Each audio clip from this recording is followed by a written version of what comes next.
Ahoy, hoy, ladies and gentlemen. Welcome to another Findmypast presentation. Let me know if you can hear me properly and everything's okay. Hopefully I'm well adjusted, but nice to see you all. I see Ellie's in the comments, ready to make sure that everything is all in order. But today we're going to be talking about Scottish records, and in particular, our new collection of Scottish records that we've only just launched last week. What an exciting time it's been. How great. Oh, thank you very much. You can hear me loud and clear. That's great. I've got a fan aimed at me, so I'm hoping it doesn't cut the audio, but that sounds good. Excellent. I can see you all coming in. Hi, Karen. Nice to see you here. I know you've got some Scottish ancestors. I see Matthew, Hazel. Good. I see that surname, Hazel. Definitely some Scottish there. And that's great. Thanks very much, Matthew. So, see Raleigh, North Carolina, that's a great place. Oh, it's one of the places I've always meant to go and have a look at, but haven't yet. So it's on my travel list when we all get back to moving. But I'm glad that you could join me today, and we have quite a few different things to talk about. Yes, Alan, that's what we've been doing most of all. These brand new records, this great collection of 10.7 million new Scottish parish registers. We'll be talking about that, but also I'm going to fill things in a bit. I'm going to frame things. We're going to have more of a chat in the presentation, and I'm going to go through not only the new records, how to use them, what they're special for, and how to get the best out of them, but also how it fits into the broader Findmypast collection, which is really exciting too. And hopefully that should give you the best start when it comes to using Findmypast to tracing those Scottish kin. I would say if you've got tartan blood, follow me, but of course we know that you can buy as much tartan as you like from the gift shop, and there's no worries about that. So let's leave my tartan rant for another day. And so I see there, we see everyone coming in. Hi, Roxanne. Hi, Victoria. Hi, Linda. Hi, Rosie. Hi, Ellen. Beth. So many different names. Mary as well. Lots of Scottish descendants in West Virginia. That's very, very true. And I see Joan as well, and lots of other people. So I think there are enough of us here to get started. So let's do exactly that.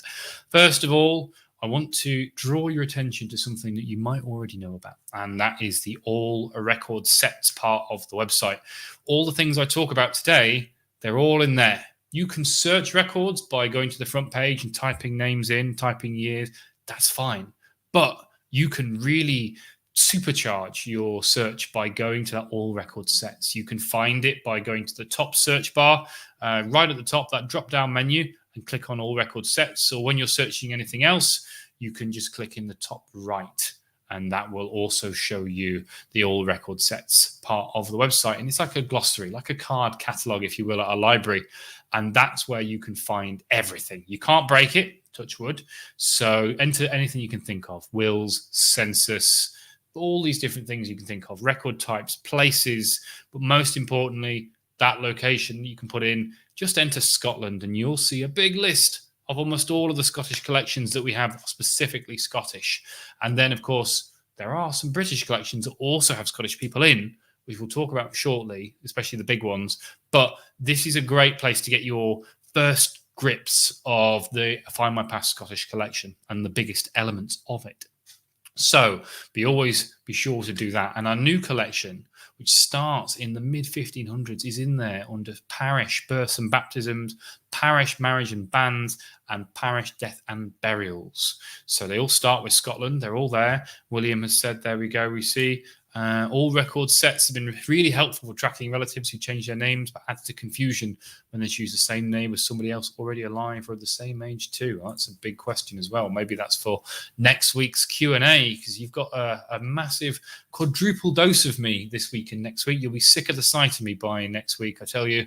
And we've definitely got plenty to cover. And I see people, see Jim from Queensland, Patricia from Ashby de la Zouch, Maine, all these places as well. That's great. And Anne in Renfrewshire. So hopefully you're keeping my ancestors comfortable as well and keeping them company somewhere around Paisley, I think, as far as I get. Tess from Rotterdam. We've got a really international audience in today. So that all record sets, really, really useful, really helpful. Scotland will get you there, and Scotland will get you to those big 3 collections that we launched last week. And let me explain exactly what those new records are. So I said it's over 10 million records. They are records of the church. And those church records include something in Scotland they call OPRs, Old Parish Registers, which are the church records of the established church that you might have used in England and Wales, very similar to that. And you'll see those. You'll also see some other records, which we'll cover shortly as well. But these established church records, you might possibly have searched in other places. That's fine, they're useful. But we went back to these original images and we transcribed everything we could see, which means that now you can search on residence, you can search on occupation, you can search on parents' names. Now, this is a clever trick which you can use on all parish records. I love doing this. Don't enter any name when you're putting in. You see who you're looking for, you get your first name, you get your surname, everything else. Possibly enter a surname and thing, but you don't even have to do that. Don't enter a first name. Just go to the parents' names in the search thing and enter the names of parents. Perhaps even just enter the male name, so enter the father's name, and then enter the mother's first name. And then you'll find all the people, all the children born to that couple in a particular place, particularly if you select by place. And that will give you, hopefully, all of the missing children that you might not have. Perhaps people that you've not got on your family tree that aren't your direct ancestors you might not know about. Really love doing that when it comes to parish records. Really helpful. Lots of other things you can do. And then, of course, there are other things. So searching by occupation is something I like doing. I look for weaver quite often, things like that. I like a good weaver story, and there are almost 200,000 baptisms to weavers in this collection. But I've seen on Twitter people looking for fan makers, sword masters, dancing masters, all these different things, and very exciting to see that they can find results from there. So very exciting. And so all of these extra fields, use them. That optional keywords covers everything that we've transcribed. The handwriting can get a little eccentric as we get further back, hard to read, and particularly the records themselves can be a little bit delicate. So be aware of that, but use wildcards as well, which will always help you. And I will never get tired of explaining what wildcards are because they're so important. If you've not used them before, there are two in particular that will really help you. The first is an asterisk, which means there might be something here, but I'm not sure, and I'm not sure what that thing might be. So let's use my name. Let's say, as what happens sometimes, my surname loses an L. My family are absent-minded at times, I guess. So I sometimes have one L, sometimes two. I put an asterisk in between next to one of those L's, and it will give me all of my surname with one L and two L's, because it will guess and say, okay, we're not sure if something's there. If it is, it will also, if it's something else, like perhaps someone who's entered my name CLEYL or something like that, there's no limit to what could be in that space. It will give you everything in there. Now, if you want to limit things, you're not sure, enter a question mark. That question mark means I know something's there, but I don't know what that might be. So if you put that into commonly misunderstood letters, particularly when it comes to transcription, so let's see an O and an E maybe may change sometimes, or an A and an O, or anything like that. Sometimes my surname, for one generation, we became Clelland. And that was maybe a very French continental feeling weaver of Ayrshire at the time, but maybe it could just be a mistranscription or a miscopying or anything like that. But I can put in that question mark and I'll get Clelland, Clelland, Clelind, anything that you can think of in that space. Really useful, particularly when we're looking at these older handwritings, harder to read. So use wildcards as well. But that optional keywords section is what we're looking for, and that's in the all record sets. In this collection, you can use that to find anything you can imagine, and that's what makes it so useful. And I love on Findmypast, you have that button, which means that you can see how many results are coming back before you even hit that search button. So try it. Put in anything you can think of and see what you get, and that can really help, especially if you know the rough areas, the rough little places, the residences you can find. You might even find the small hamlet that your family are from in a particular parish. You might find all the families in that hamlet, and you might be able to start piecing together bits of names, bits of everything else. You might find perhaps someone's name slightly mistranscribed that's in there, and then you might find them by using things like residence or finding some other part of the story. You may be looking at all people of that occupation in that parish, anything you can think of. So that's really, really useful. So I see Beth is excited. She loves the fact on Scottish records the mother's details are included. It's very, very true. Sue's saying, can you browse by place without name? So you can see the results, and you'll see the results in a big list, and you'll see those names. So if you enter, and this is the great thing about Find My Past, you don't need a name to search. You can enter any criteria you want. So if you do want to just say, okay, show me all the baptisms in Beath, one of the places I like to look at in Ayrshire, I will enter the place. Sometimes I'll put a year in, probably more useful to put a year span, because otherwise you might be overwhelmed, and just you'll see the big list. You can maybe even organize it by year, and you'll see a nice list of all of the people baptized in that parish by year, and you can just go through page by page and you can see who was baptized, and maybe you might find something that looks a bit like your ancestor's surname. That might be the key to getting into that record. So it's really, really useful. So there we go. See, Heather's already saying they tried that. They got loads they didn't know about. Also showed where they moved to. That's really exciting. I see Linda says she can't comment. She's too busy writing tips. That's exciting. William has done on all records the keywords. You get too many results sometimes. It takes time to check. That's a fair comment. But the keyword works in tandem with all the other search criteria. So if you get too many results, use other things to limit it. Use your year span, use your location, use both, use one. Always start with lots, start broad, start with only perhaps one criteria, and then add in more and get down to a more manageable number. I think anything less than 30 is a manageable number for me, and I will be excited to see that many results. Anything more than that, I start to think, okay, what can I do to pull this down so I can actually handle this? If you're looking at, and I've seen people look at maybe 3,000 or 4,000 results and go, right, time to get my sleeves up and get started. That's just too much to handle, I think. And I think there are ways you can narrow things and maybe remove some of those ones that you know aren't going to be useful to you. That's the power of having so many great search tools at your disposal. Very, very, very useful. So let's see what we've got here. So Karen is saying they've done that to find more children using just the surnames of the parents in baptisms, making quite a few discoveries. Excellent. And Jane is mentioning about the wildcards, using that with their grandfather's name, sometimes rolling with a W, other times rolling without. So very, very perfect. And really, really exciting to see the people using these as they go to find great things. So those are the big tips. Now, this parish records collection has something extra inside it, as well as the records you might have known and loved elsewhere. Not only are those more comprehensive and more useful, there are other records that you have never seen before. And that is what makes this really exciting. If you weren't excited enough by the extra records that were contained in more depth. So, first of all, Scotland has a rather tumultuous history when it comes to religion. There are so many different ways that the church split. It split from the established church to the free church, the wee free church, the wee free church, the United Free Church. There's Catholics, there's Protestants, there's Presbyterians, there's everything you can name. All of these people created their own records as they went.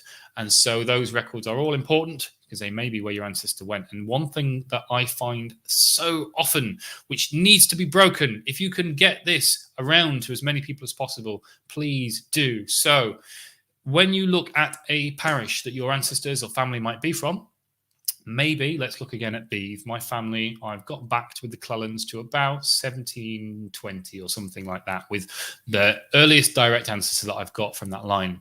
Now, the established church, there's a big gap of about 30 years. So my family may have come from somewhere else, or they might be in that gap and I'm never going to find them.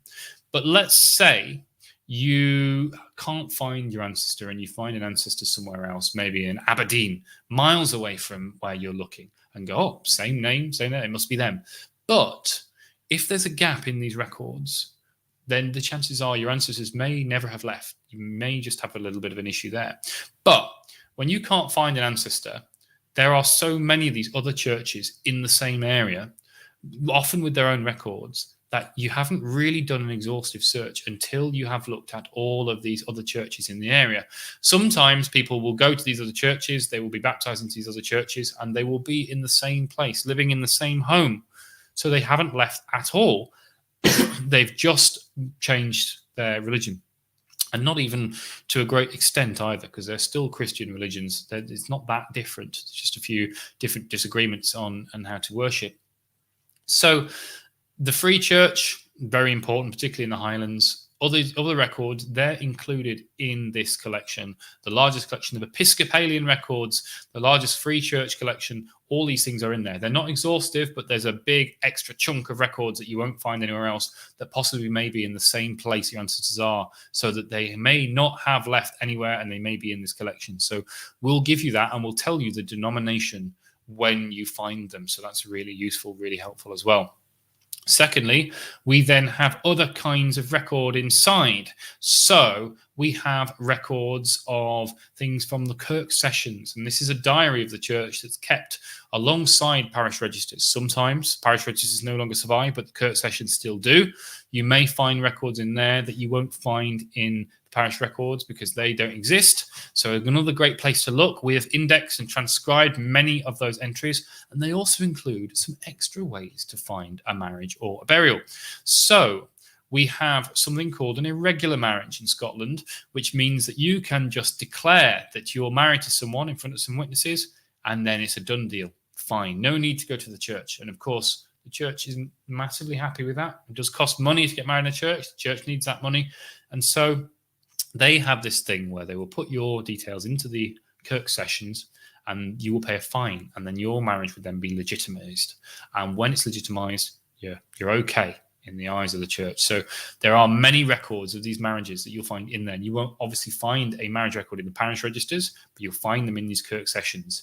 Even Robbie Burns himself had an irregular marriage, and you'll find him only in Kirk sessions records. That's in this collection, just an example. Lots and lots of ways to get into these records and ways to find things that otherwise you may not have known. They're in the same parish register collection because you don't know if your ancestors married properly or irregularly, anything like that. So we just tell you when you get to the record itself, and that's the important thing. So all you need to know is you've got ancestors, and then just start searching for them. Same with burials. So there are different kinds of burial in Scotland. Particularly, there's something called a mort cloth, and mort cloths were hired for funerals, and they were hired by the church, by the parish. Sometimes they're different quality levels of mort cloth. Sometimes if you see these records, you'll see best or second best or anything like that. And these were hired for a fee. They were draped over a coffin, or sometimes even just the body, and then they were given back after the funeral. If you can't afford a proper funeral, then maybe you might find the record of the mort cloth being rented, and that will be the only entry rather than a full burial entry in the register. Also, if the burial registers don't survive, you've got an entry with that mort cloth register. You can still find details of someone's burial. And then there's a third kind, an extra kind of record, which is for those particularly maybe in the Highlands or particularly poor areas during some incredible famines that we don't really talk about so much in Scottish history. There are people who couldn't even afford the rental of a mort cloth, and they would pay just a few pennies for the church bells to be rung in memory of their ancestor.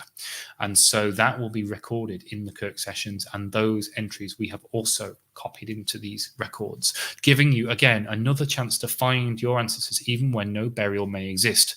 So we have now not only more comprehensive, we have a more religions set as well, more faiths, and we have more kinds of records as well that cover the same events. Now, I'm going to keep going. I'm going to keep broadening this. You pay for the whole seat at Findmypast, but I tell you, you only need the edge, because here we then carry on going as well in time. In 1855, parish registers stop hard dead because civil registration goes in. However, the churches carried on recording these things.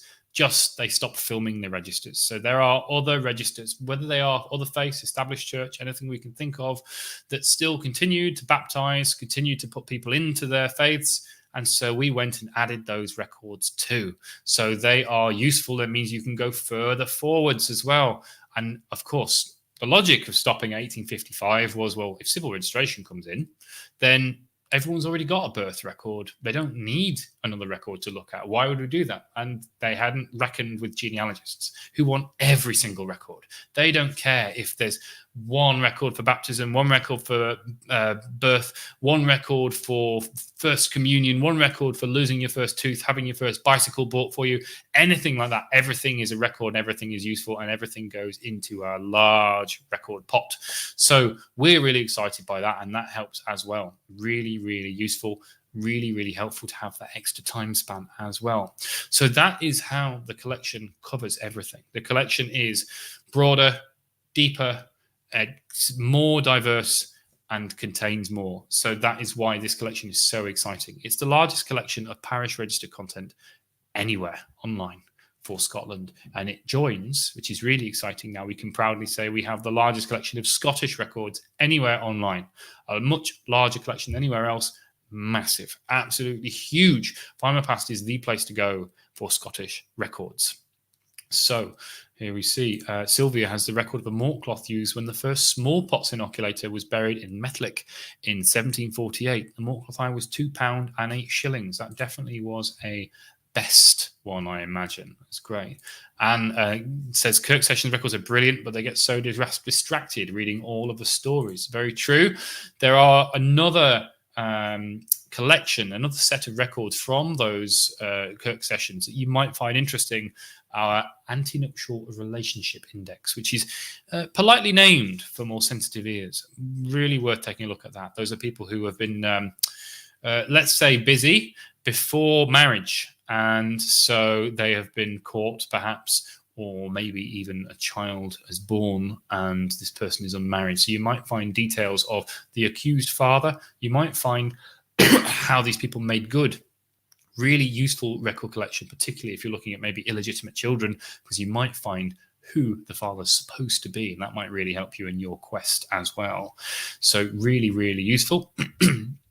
I see Sarah saying, where's the best place to check for records 1625 to 1650? These records will cover that period really, really well, Sarah. If you're looking for Scotland, that would be the place. So definitely really, really hopeful that that will help you too. And I see Tassie saying that their mother lived in Stirling. Very interesting. We've got a huge collection of records from Stirling as well, and around there, all of that Falkirk, Stirling, Perthshire area, lots of records there. So really, really useful. So let's have a look some more. Lots and lots of comments as well coming through. So, right, we've talked about those parish registers. We've explained what they are and a little bit about how to use them. But now I'm going to put them into context with the rest of the collection. Because we've got this largest collection, how do we then get to the really good stuff? So we have our collection of modern and civil deaths and burials, marriages and births and baptisms. This is a collection that's growing. All of these collections are growing. Expect more parish records as well from these other faiths as we collect them and add them to the collection. But also these deaths and burials, baptisms, births, all these things, the modern side of these starts again in 1855 and covers records of civil registration, records of council death and burial, for example, from the government-run burial places. Of course, if you can't find a church burial, perhaps they're in there. Lots of different times that these places overlap. So that's a great place to look as well when we're getting more towards the modern era. Massive collection there of millions once again, and that's getting bigger all the time. Really big set. And then we have also Burgess rolls. Really good thing. Once we built those bare bones, we built the skeleton, names and dates. We hit then censuses. We do all this kind of thing, fill in the details. We've got censuses 1841 to 1901, but then we go and try and tell some stories. And I really like for that Burgess rolls. They are really great. We've got the largest collection of those online. They are people who perhaps have been admitted in one of the many boroughs of Scotland for trade, and they perhaps have a certain profession, certain occupation, and we'll find details of them inside. Really, really useful. Sometimes they're given a Burgess ticket for some great deed that they've done. You can look again with keywords. You can find people who saved people from fires, people who did great service to the town, people who have, I think in one case, provided an elephant for some kind of event. There's all kinds of interesting things that are written and listed in these Burgess rolls. Massive collection, really interesting. So I really like that collection. One of my favorites. Testaments we have. At the end of a life, remember, we're not just looking for a death and a burial. There are so many more things that go in. I love our testament index. You could have previously used these in the sense that they were created in a collection of books, around about 32 different books that went around by the Scottish Record Society. They were considered the last word in these early testaments from the 1400s all the way up to about 1800. Now, what we did was we transcribed those, which is useful. Now you can search them by name. That's brilliant. However, we didn't stop there. The whole point of all of this is we want to give you something extra every single time to make things easier or better. If there's something you can find somewhere else, why would you come to us? And there's got to be a reason for that. And in this, the reason is that not only is it now name searchable, not just word searchable, but you can do that as well. We have gone and we've entered the parish and county of all of these places. Not only the commissariat, which is the other way you could search, and these have really strange boundaries. Commissariat is the court that would be involved in administering probate and when someone died, their effects. But it's also then, of course, all of the parishes of origin of these people. So, for example, Edinburgh, when you look at the Edinburgh records, it's got people from all over Scotland. People from Dundee maybe are found in Stirling. They're found in Edinburgh. They're found in Glasgow. They're found all over the place. And now we can search by parish. We can find them no matter which commissariat they're in, and we can maybe get to that will. And that is a great document because that can give you so much detail. Really, really exciting, really fun to take a look. I see Kaz says she's got lots of family from Aberdeenshire. So you'll be excited by our poll tax records of 1600s. I want to give you the exact year, but I'm scared I'll get it wrong. I want to say, and please someone tell me if I'm right and how close I am. 1696, was I right? I don't know. Will someone tell me? I'm sure someone will correct me. I should know this off the top of my head, but I am probably wrong. Let's see, Aberdeen. I'm going to type in. I'm going to find out how wrong I was straight away. 1696, I was right. Excellent. Okay, so that is a full census substitute of the whole of Aberdeenshire, all of the adults in there, all the householders. We can see the whole county laid out. So that's really, really useful. Again, separated by parish and name. Really useful if you've got answers from Aberdeenshire. Also, we have the same for Paisley, and we have the same, I think, for Angus, if I remember rightly, too. So really good census substitute. Scotland is full of census substitutes, and that's what's really exciting because I think, and someone will undoubtedly challenge me over this, but I'm sticking to my guns, that Scotland has some of the best census and census substitute records in the world. It has so many, particularly before 1841, lots that survive, lots of things you can use, lots of church records that fill in the gaps, and lots of other earlier taxation records, records of land, records of property that will really, really help.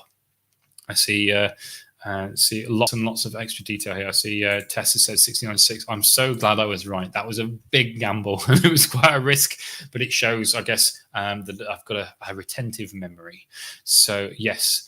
And so all of these census substitutes are really, really useful, and they are great, particularly when we're trying to tie things down.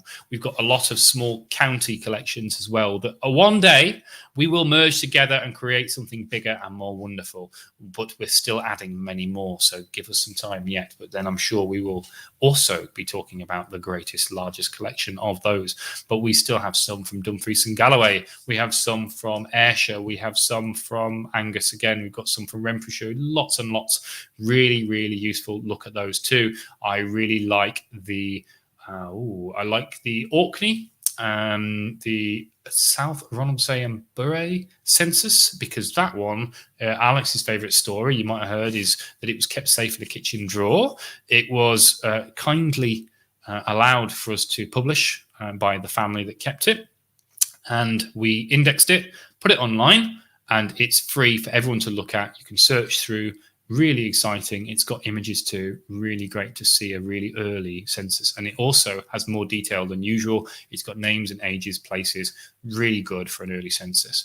Others we have from Perth, from Edinburgh, from all these other places. If you have family from one of these parishes, really useful. I know Karen, who is here because I saw her say hello, was looking at one for, I think, was it Annan? Karen, and finding her family in there. And I think that was 1801 or 1821. I know we did a few of those. And so really, really useful when you can get someone and just prove that your family are in this parish and maybe go back another few years other than the censuses that you have. So really love it when those are useful. I think I've only been able to use one in my search so far, but when I get there, oh, it's so exciting. So definitely can't recommend those enough. So yes, there we go. So Karen's saying it's right. I'm doing well for my memory today. This is exciting. And so Tess is saying, can you suggest specific census substitutes for Aberdeenshire for 1696 to the 1750s? Nice to conclusively link people back to those poll books. I would start with those new parish registers. See what you can do when you're working those through, and hopefully you'll be able to work from there. Those are the biggest, most comprehensive collection, and especially because it's nationwide, that's going to be the first place I would start and I would look. And Adrienne is asking about Ross and Cromarty, Tarbert Tain and Port Mahomet. So I would say also same national collection. Those parish registers will really help you, and particularly there will be helpful. And I think for census substitutes, there's a really good list published by SAFS, the Scottish Association of Family History Societies, of all of the known census substitutes that exist that are sort of pre-1841, sometimes earlier. And that's really useful to take a look at and see what survives. And it's almost like a shopping list for me to try and go and find those records and make sure that you can see them all. And that's what's really exciting, really great. And I see lots and lots of people enjoying their census substitutes too. Anya saying she found more detail on Findmypast than they had with the OPRs and Scotland's people. They probably spent a small fortune on family history since I started. And I think that's one of the values. You can do this with censuses as well. The images, yes, they're on Scotland's people, and you pay there per image that you look at. But Scotland has that wonderful thing of lots and lots of very common names. I've got some Browns and some Crawfords and Hunters and things like that in my family. And when you get 1,000 results back, that's going to be very difficult to do anything with. Use all the extra fields that you have on Findmypast and make all the things that you can on this with all the extra criteria, so that then you only have maybe 1 or 2 records to buy. And that way you've made the best out of your subscription, and you've saved yourself possibly hundreds of pounds for just what could be, £10 a month on Findmypast. Really, really useful for censuses, really useful for church records, and even some of the civil registers as well. As we keep adding more, they'll be more and more useful. The most important civil register period that we have at the moment is 1930s to 1950s. We have a big collection there, full national coverage then, and others too. Only a couple of weeks ago, we added full burials in that set for Clackmannanshire, if you've got ancestors from there. The smallest county, but not the least useful county in Scotland. And more. I see Marianne found, as we're talking about telling stories, the Jacobite prisoner records. Those Jacobite records have been taken from the National Archives in Kew in London. They are records of all of the court proceedings relating to the 1715 and 1745 rebellions. So I think everyone here seems to, particularly if you're from further away, have a family story of an ancestor who fought at Culloden or was a Jacobite. And let me tell you, if all the people that had that story had ancestors that actually did fight at Culloden, I think we'd be living in a very different country, and there would have been a very different result to that. And so this is one of the things that you can use to try and prove that tale and see what happens.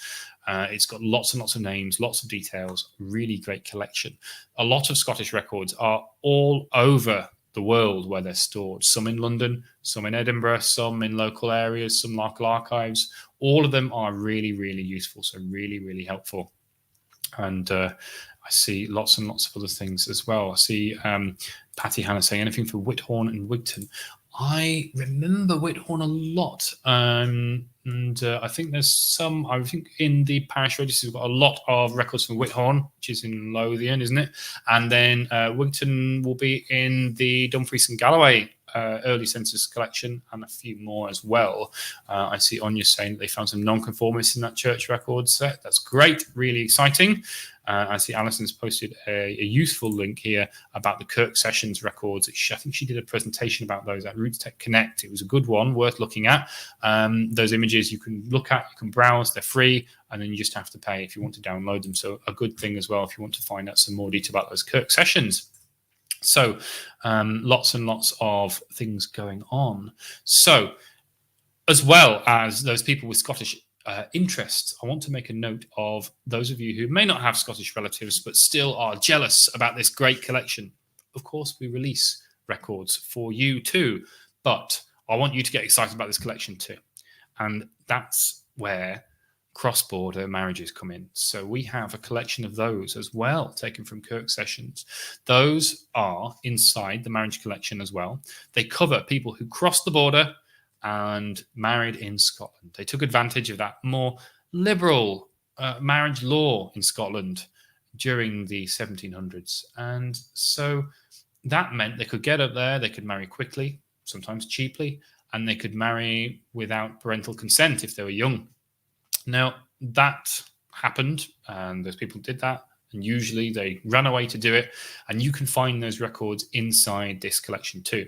But one thing that isn't too well known, I've not really seen it talked about very much. Everyone talks about Gretna Green. You've probably all heard about that. Everyone knows Gretna Green has this romantic reputation. Around about 1 in 5 marriages in Scotland today still occur in Gretna Green because of that reputation that it has.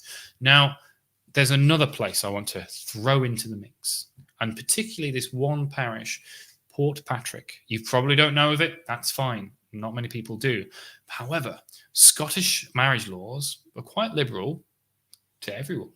So also you have people from Ireland coming over, as this was almost, still the same country. It was almost like there was a motorway between the two places because of the amount of boat traffic that went between.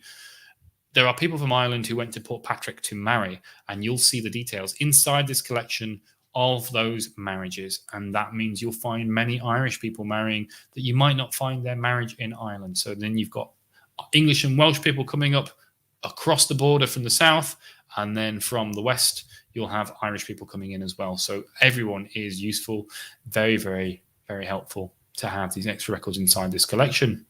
William is saying Gretna has a great outlet village near the Anvil marriage place. See, I haven't actually been there myself, but I'll be sure to check out the Anvil at some point. So that's it. So Linda, I know you said you've not found any Scottish links as of yet, because cross-border marriages are for you and for everyone else who also has that.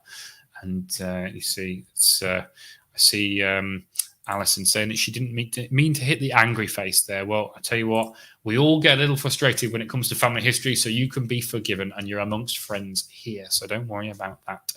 And Karen said, the only good thing about Gretna is that outlet village. Well, I haven't been, so I can't comment. I've been to many places in Scotland, some beautiful places, and I haven't been to Gretna. And so, I've been to the most magical places in Scotland you can imagine, and I've been to other places. So I'm going to leave you to add the town names that you choose in there, but there are definitely some interesting places and some places to recommend on a tourist trip. Some just skip over, I think, perhaps. I see Denise is saying Port Patrick's very interesting. Her great-great-grandfather married a lady from Banff, unable to locate their marriage yet, going to be busy tonight. That's exciting, really great. And there's one other place if you're looking for marriages, you're looking for baptisms, or you're looking for burials that you should really check out in our collection, which is, again, one of the largest online. I say one of, it is the. So, I've gone all blurry. There we go, I'm back. I see, I moved too quickly. And it is Scottish Catholic records. So you might again have used these on Scotland's people, but again you pay per record. And on Findmypast, we went back to the archives and we started scanning again all the records that have not ever been seen before. We kept going and going to mean that we have 1.5 times as many. So we have more than double the number of records on Scotland's people excuse me, on Findmypast, including images. So many of these you'll never find anywhere else. Records from Glasgow, records from the islands, records from Dundee, records from Perth, records from anywhere you can name, records from the Highlands. I remember you were asking, Adrian, lots and lots of different records from everywhere you can think of. So that gives you a massive extra bite of the cherry, extra chance to find things. And one thing I will give you as a tip, really, really useful, if you have used civil registers. And in that civil register, in a marriage, you'll find where someone was married. You'll see the note, and it may say Catholic Church. And if it says they were married in Catholic Church, don't just take that civil marriage as the record that you need. Go to our Catholic Church collection and search in those marriages and find the religious marriage as well. You'll get a second certificate, possibly with extra detail. So use that as well. Go between. It's a great way to go further, because these records do go all the way up to the 20th century. And so you'll find much later records. Also, again, you're able to search with more criteria and you'll get more detail. So really useful. Also includes congregational records, which can include things like confirmations, sick call books, those people who were ill, who were visited by a priest, all these other things, confessional registers, everything you can think of in this collection. Really, really useful. We love a good Catholic record here at Findmypast, and this collection is no different. Fantastic collection to look at. Don't forget that, particularly if you've got ancestors from the west of Scotland or from the islands, where I think adherence to the Catholic faith is about 50% even now, which is quite high for Scotland. And then you've got other areas, particularly with high levels of Irish migration. So if you've got ancestors from Dundee, you've got ancestors from Glasgow, and you say you've got ancestors from the west coast, take a look there. Lanarkshire as well, all those places where you may have found Irish migration who brought their faith with them as well. So really useful, really helpful. I see Tess has found the record for parish baptism from 1755 from the Episcopalian Church in Lonmay in Aberdeen, but no photo. A search of Scotland's people doesn't bring it up either. Where would I find its actual record image? So this is great because, one, this shows that there are records here that you won't find anywhere else that can help you get further. And that's really exciting. So congratulations, Tess, for finding something new and exciting and great. And this shows why this release is something we're so excited about. However, if you want this record, many Episcopalian records are still with the local church archives. And so the church archives of it's a diocese of Aberdeen and Orkney for the Episcopal Church, and they are in Aberdeen. So they are easy to find with Google. They've got a phone number, they've got an address. If you get in touch with them, they will have their records on paper, and they will hopefully be able to get you a copy of that register. So that's how useful it is and how great it is to have these new records. So congratulations, and hopefully that will get you back a little bit further. Fingers crossed. And again, that shows the value of having this when your ancestors are still in Lonmay. They've not moved, but you won't find them in those parish registers, and this maybe might get you a generation back or something like that. So really exciting there. Let us know how you get on. I see a comment from Betty Ann. Was it common for folks from Scotland to move to County Down in Northern Ireland? They've got Cunninghams in their line and can't find anything further back than their second great-grandparents. Very possible. It's, as I said, up until these countries split, they were the same country. There was no record kept of people moving between. There was lots of migration both ways. So it's definitely possible, and definitely very worth investigating in more detail. So I'm seeing everyone's still saying they're having fun exploring. But of course, these records are live, and they're live now forever. So don't worry about going and looking right now. There's plenty more we can talk about. And in our last 15 minutes, I still have so much to talk about. We have, for example, Monumental Inscriptions. This is an exciting collection. And what I'm doing is I'm throwing as many things at you as possible, in the hope that all of these things you'll be able to leap at and find more records of your ancestors. Monumental Inscriptions is a collection that we created, I think it was November last year. So it's been up for almost a year now, and it's the largest collection of these online. We took all of the books that you're probably well aware of that come from family history societies around Scotland, and they know the records like nobody else. Just like a lot of the parish register transcriptions are from family history societies also, to really help you. Those records, Monumental Inscriptions, those books, we used a computer, clever technology that has not been used ever before, to index and transcribe these records from the books. And now they're searchable by name, they're searchable by parish. Really, really useful, because those can give you the whole family. They can tell you more information. Really, really helpful. definitely take a look at that Monumental Inscriptions collection, particularly if your family perhaps were tradespeople, or perhaps you think might have left enough money to have a solid stone.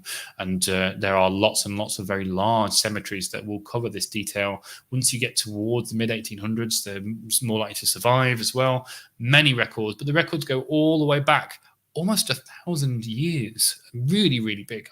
The chances of you having that ancestor 1,000 years ago, it takes a lot more research to get to, but it's still there waiting for you. Really, really exciting. I see Karen saying Monumental Inscriptions are great. They're fantastic. Really great. Many thanks to all the volunteers that were involved in that collection. And as I keep throwing ideas and things at you, I see the Edinburgh Gazette. So the Edinburgh Gazette you may also have used elsewhere. I'm back in that mindset of how do we give you more? How do we help you get further? The Edinburgh Gazette on Find My Past is searchable by name. We've gone through, used again, clever computers, and we've extracted all the names we can find from this. So you can enter a name and you can search by year, by time period, anything you can think of, and find the names inside the Edinburgh Gazette. And this is the people who are bankrupt, people who put notices in, people who have been awarded military awards, lots and lots of information. Really useful to have that full name search. Invaluable resource, really, really helpful. So take a look at that as well. Post office directories next, as I run through our whistle-stop tour of all of the great collections. And I will never get to the end because I know you all have to go eat, perhaps have dinner, maybe go to bed, and we could go on for about 8 or 9 hours. But the post office directories that we have are fantastic as well. I expect some interesting additions to this in the coming months, but this is a great way to find people between censuses, possibly before censuses. As we mentioned, Tess, when you're talking about the Aberdeenshire relatives that you've got, might be a little early for them in trade directories, but trade directories are great because they're national, and those collections are perfect for picking someone out. Postal directories too, so your ancestor didn't have to be a tradesperson. All in this collection, really great for putting an address down, and you can fill in those gaps. Use the residence. Use our census address search, move between censuses, or take the address from your census, take the address from the residence listed in your new parish registers, or search by name and find the people there. And it's also useful to browse through them. There are two sides to these post office directories. So go to your parish, and then you can either search by name, and they're alphabetical. You can go through, browse to your letter, browse to my Clellands, find them and say, okay, where's their address? Or you can search by address where they're listed by street, just like if you were looking to see who lived in which street. So try both. Try and find out who lived in a place. If you've got a parish, perhaps, that you have maybe your ancestors in the 1841 census, and you have the name of the place they live, and you go, okay, I'm going to pick up maybe an 1837 directory, and I'm going to see who lives at that house at that point and see if it's my family. And if it is, hurrah, I've moved a bit further backwards. Also, if you look maybe in the 1841, 1851 census, you might only have a street name or something like that. The directory might give you the street number. So that will help you, because then if you're looking, you might be able to find a photograph of the house or even go and visit it. So there's lots of uses for those postal and trade directories. Really, really helpful. And Adrienne is saying, could you have a link to the Gazette? I know that Ellie is somewhere in the comments, but all of these records that we talk about are in that all records set. So if you go, said from the top menu that you've got, click on the search, and you can see the little drop down on all record sets. If you enter Gazette, you'll find the London Gazette, you'll find the Dublin Gazette, and you'll find the Edinburgh Gazette, all in there. Same process, really useful. All the records we're talking about are all in there. I see other people saying they love the Monumental Inscriptions on you as well. Love Monumental Inscriptions, really great. And then see Adrienne saying a favourite town to visit is Cromarty, an idyllic fishing village, one train daily from Dingwall. Missed it, hitchhiked, knocked on actual doors, spoke to the residents as to current Munros. A brilliant adventure. I quite like going to Wick. I thought that was really great when I went there. Worth taking a look at. And there we go, Adrienne. I see Ellie has just posted a link there for the Gazette as well. Interesting. And yeah, our all record sets is where we'll find all of these things. And so I see Beth saying only 8 or 9 hours, that's not long. Well, it's definitely, I will need at least a sip of water, maybe even something stronger if I carry on for 8 or 9 hours. But we still have, in the last 10 minutes, more to cover, and we're going to make the most of it. So let's talk about some of the more interesting collections that we have that can help you fill in the gaps. We've talked about names and dates. We've talked about placing people. We've talked about census substitutes. We've talked about a few things that can help you tell stories, but let's keep filling gaps. So we can't go anywhere without talking about newspapers. They're stored in the newspapers and periodicals section of the website. So you can go in there. You won't find them in the main search. And they are huge. The largest collection online of Scottish newspapers. They go all the way back to 1699. They go right the way forward to the modern day. And you can't move for references to your family wherever they are. Don't just look at the local newspaper. Lots of stories have been syndicated. You'll find people everywhere. And we're at the point now, not only we've got one record from every single county in Scotland, also we have lots of interest titles. So we have things like one of my favorites, the Cotton Factory Times. If your ancestors worked perhaps in the cotton industry, we have things like one that's just been released about tailoring, in which I think I found my great-great-grandfather. Again, I've gone blurry. It's sort of strange. I have to look at that. And so, yes, there are so many of these titles are of use, whether they're local, whether they're interest, whether they are national. All these things are a chance to find an ancestor. You might find a photograph. You might find an illustration. You might find some details, a birth, a marriage, a death notice. All of these things are very, very useful, very, very helpful. I cannot sing the praises of newspapers enough. They are fantastic, and I'm sure lots and lots of others are feeling the same. I see Jacqueline saying they love the newspapers. They find so much in them so far. And I see Alison has got the bug again, and they're really excited. And they say, we haven't finished yet. We still have 8 minutes to go. We're going to fill that time with more record sets. If you have ancestors from Glasgow, one of my favourite collections, about 50,000 records. And again, if Sylvia is here, she'll get excited by this collection, is our smallpox vaccination registers.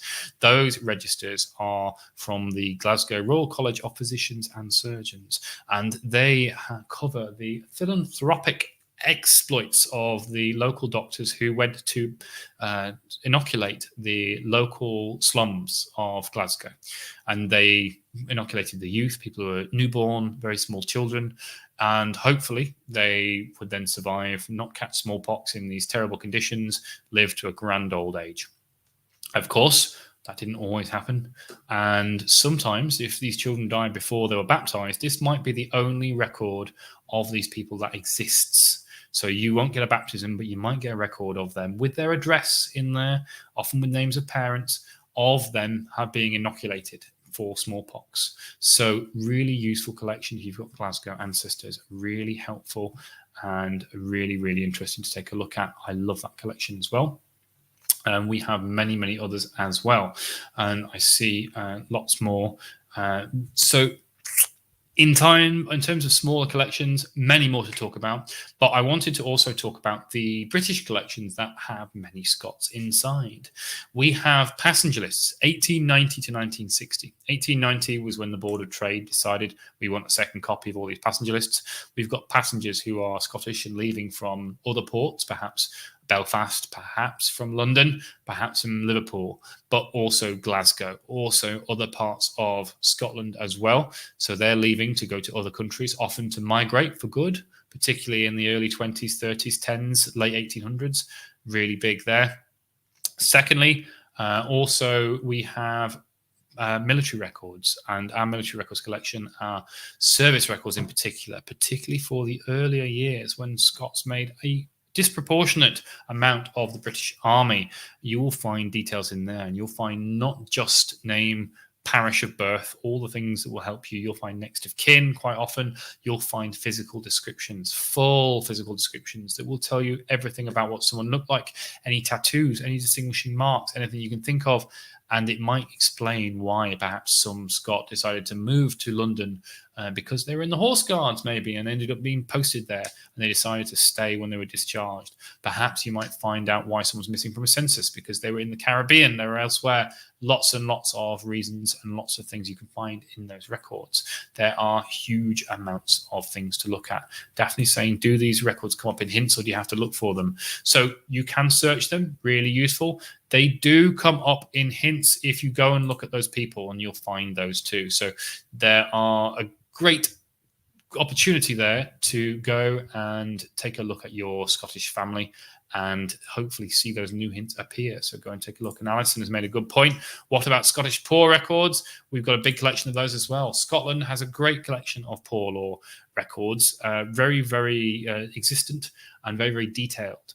A lot of Scots fell on the poor law system. And one thing that we all learned at our launch event, where the esteemed actor Brian Cox mentioned about his own ancestors who went to the poorhouse, was that was the only way you could obtain medical treatment. So a lot of people availed themselves of these services because of that. But there are lots of people also in these times of famine that were also involved. We have, I think, around about 130,000 poor law records. Huge collection for Renfrewshire, many from the Highlands, many from other parts, I think, as well. We've got poor lists as well as poor law records. Very detailed. They give you lots of detail about next of kin, about your people, why they fell on hard times, what their problem is, and what's being done about it. So lots of detail in there, and that's growing as well. So big chance there to take a look at those. They're also in all record sets, and we've got some additions to go in there as well. And so there are lots and lots. Sylvia's saying, no, forget the St Kilda 1907 records that were sent to be published soon. Mentioned in the current chapter she's working on for her thesis. So yes, there's always lots of records coming from lots of different sources. Very, very exciting. And so it's great to add lots of records to this. So, in this time, as well as saying there's many records to come. So all the records I've mentioned lots, and there are many records I could keep talking about. I could keep mentioning Scotland as long as we go. We've got university alumni. We have records of electoral registers. We've got newspaper death reports and obituaries that have been extracted from newspapers, a large collection of those. We've got a court and criminal database of over 300,000 records, including those people who are victims of crime, those people who are accused of crimes, those people who were sentenced to crimes. Really big collection there, and lots of other records. Records of the Covenanters, big part of Scottish history inside. We have paternity decrees, perhaps if someone, again, is accused of being a father as an illegitimate child and someone is born there inside there. Lots and lots of other records I could keep talking about. Published family histories.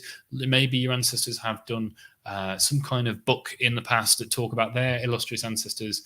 Lots of different details. Edinburgh field officers from almanacs. Great for the 1750s to 1800. All the officers gathering around Edinburgh. School registers for Lanarkshire. I could keep going and going and going. One favourite other record is the Royal Volunteer Regiment Review of 1860, I believe. That was a gathering of all the free regiments, the volunteer regiments from around Scotland and north of England. They all came to Edinburgh and they walked around Holyrood Park for the Queen. And so you'll find little battalions from every part of Scotland. If your ancestor was in a volunteer regiment, they may well have travelled to Edinburgh for the day to join this parade. Over 20,000 names in there. Really, really interesting. There are even photographs of that event around, so worth looking at. And that includes Northern English too. So definitely take a look at that too. But I said I could go on and on and on. And I know we only have an hour. They stopped me because otherwise I would keep talking and talking. So there we go. And I do have one thing as well I want to ask you, because we're going to gather again on Friday. So this is a grounding, I think. Remember that all record sets will give you all the records that you need to look at, and you can search through individually at those different collections and use those extra search fields that will really help you. But also, again, search for everything. Use your tree, as we were talking about the hints, Daphne.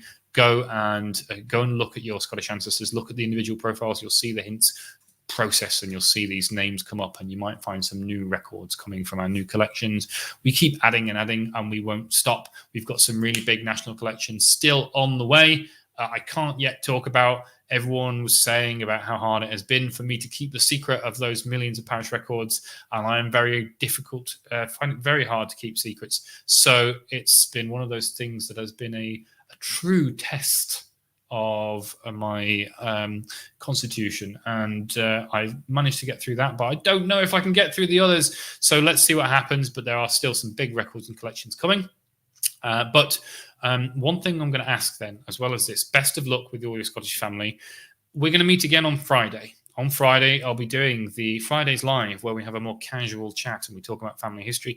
And one thing that I ask you to take a look at, and this is something we're going to look at in more detail on Friday, if you go to your Find My Past tree, and you can select the locations in your tree. So you go to your view your trees, and in that you can find in your settings, you will find your locations, view locations. And I'm just going to try and find out on my own to see exactly, to guide you step by step through this process. I'm going to look at my own tree. I'm going to list out the instructions to get to this point. Okay, so you go to the cog, little thing that you see on your tree when you look at it, when you're looking at a tree view. And on that cog, when you click on that, you go to another page that says tree settings. On tree settings, on the top right, you'll see a little drop down, a little bubble that says tree settings as well. And in there, you'll see a thing that says places. And in that places, if you click on usage, the little header for one of these columns, you'll order all the places in your tree by the number of times you've used them. So you will see the biggest parts of you, which is the thing that I'm really interested in. So I'd like everyone, if possible, ready for Friday, to take a look at that, go into their tree from Find My Past and take a look, sort by usage and see what the top 4 or 5 places are in their family tree and see where they have ancestors most and the places that are of interest. Because I would love to see where you come from. And so if you take a look at that and get ready, I'd love to see that list when we meet again on Friday. But outside of that, that's your homework for the weekend, or for the week. We'll meet again, I said, on Friday at the same time. Thanks very much for joining me. And thanks very much for being involved in another Find My Past session. I hope these tips have been useful. I hope these new record sets are great for helping you find more about your ancestors. I can't wait to see more people connecting with their Scottish roots, and maybe I'll even see you when you come and visit Scotland to see all of those fantastic places related to your family tree. And again, all of them, of course, when you've seen in that usage list. So can't wait to see you on Friday. Looking forward to talking to you then. And until then, best of luck. In bocca al lupo. Thanks very much.